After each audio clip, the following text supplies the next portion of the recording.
E miercuri seara, tu ce-ai de gând să faci? Hai mai, titele, îmbracă-te! Păi lasă-mă să vorbesc cu Frida!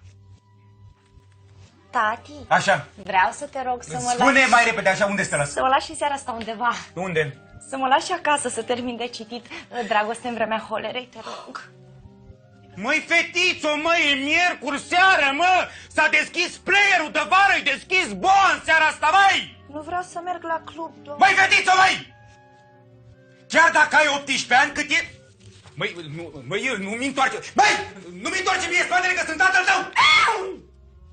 Chiar dacă ai 18 ani, când stai sub acoperișul meu, eu fac regulile aici! Nu mă interesează, Băi, nu vreau! am avut discuția asta de 1000 de ori! Luni și marți faci ce vrei tu! Citesc!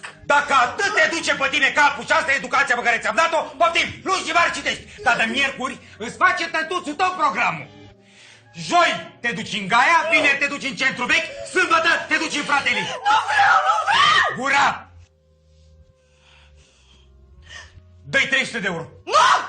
Ba nu, pentru halul în care îmi răspunde în seara asta, dă-i 500 de euro!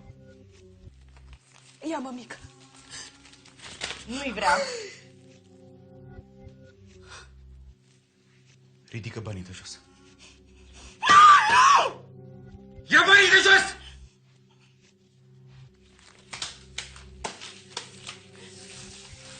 Să dea dracu să duci cu ei în Cărturești! Treci la tine în cameră. Titele. Niciun titene! Au sosit.